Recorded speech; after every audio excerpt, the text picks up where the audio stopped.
ونصلي على رسوله الكريم. أما بعد فأعوذ بالله من الشيطان الرجيم. بسم الله الرحمن الرحيم. لقد كان لكم في رسول الله أسوة حسنة. صدق الله العظيم. وقال النبي صلى الله عليه وسلم: إنما بعثت معلما، أو كما قال عليه الصلاة والسلام. کس نے ذروں کو اٹھایا صحرا کر دیا، کس نے ذروں کو اٹھایا اور صحرا کر دیا، کس نے قطروں کو ملایا اور دریا کر دیا. 7 پردوں میں چھپا بیٹھا تھا وہ حسن کائنات، 7 پردوں میں چھپا بیٹھا تھا وہ حسن کائنات، پھر کسی نے اسے عالم آشکارا کر دیا. جناب صدر جلسہ، مہمانان گرامی، حضرات علماء کرام، اساتذہ کرام اور میرے ہم مکتب ساتھیوں، آج اس جلسے سعید میں میرا موضوع سخن حضرت صلی اللہ علیہ وسلم کی سیرت طیبہ کے عنوان سے معنون ہے. معزز سامعین، ویسے تو سیرت کا معنی لغت میں کسی کی کارکردگی یا کارناموں کا احاطہ کرنے کے آتے ہیں،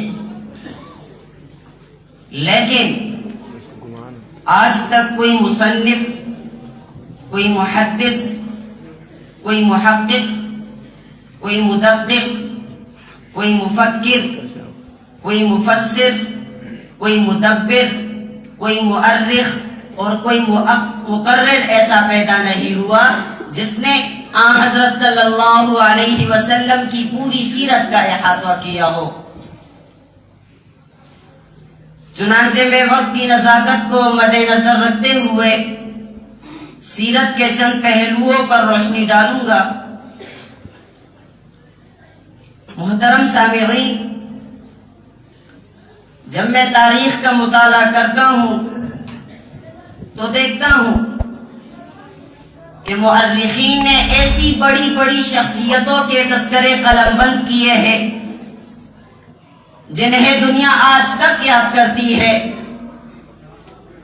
آج لوگ حاتم طئی سے محبت رکھتے ہیں، اس کی جود و سخا کی وجہ سے. نوشیروہ سے محبت رکھتے ہیں، اس کے عدل و انصاف کی وجہ سے. رستم اور اسفندیار کے تذکرے بڑے فخر سے کرتے ہیں، ان کی شجاعت اور مردانگی کی وجہ سے. سقراط و افلاطون کا نام پیار سے لیتے ہیں، ان کی علم و حکمت کی وجہ سے. فردوسی اور سعدی سے عقیدت رکھتے ہیں، ان کی قوت گویائی کی وجہ سے.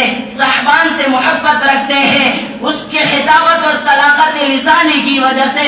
تو میں اس ذات اقدس کی سیرت کیوں بیان نہ کروں جو تمام کمالات کا مجموعہ تھی. پھر یہ بھی ایک حقیقت ہے کہ ان لوگوں میں جو کمال پایا جاتا تھا وہ ناقص تھا، اور میرے پیغمبر صلی اللہ علیہ وسلم کا ہر کمال کامل الاکمل تھا. محترم سامعین،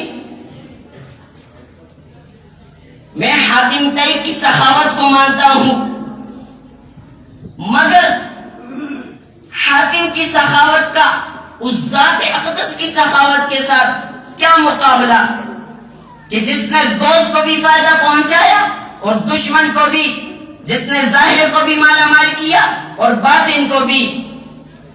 میں نوشیروہ کے عدل و انصاف کو تسلیم کرتا ہوں، مگر نوشیروہ کے عدل و انصاف کو اس رسول ہاشمی صلی اللہ علیہ وسلم کے عدل سے کیا نسبت؟ کہ جس نے عرب کے انتقامی اور ظالمانہ ماحول میں عدل و انصاف کے میٹھے چشمے جاری کر دیے، اور جس نے اعلان کر دیا کہ اگر محمد کی بیٹی فاطمہ بھی چوری کرے تو اس کا بھی ہاتھ کاٹ دیا جائے گا، اور جس نے بدلہ لینے کے لیے اپنی کمر امت کے عام آدمی کے سامنے ننگی کر دی، میں سقراط و افلاطون کے شجاعت کو مانتا ہوں، مگر اس عظیم بہادر کے کیا کہنے کہ جس نے بغیر لشکر، بغیر ہتھیاروں اور مال و دولت کے 17 سال تک عرب کے وحشی درندوں کا تنہ تنہا مقابلہ کیا۔ میں رستم اور اسفندیار کے علم و حکمت سے انکار نہیں کرتا،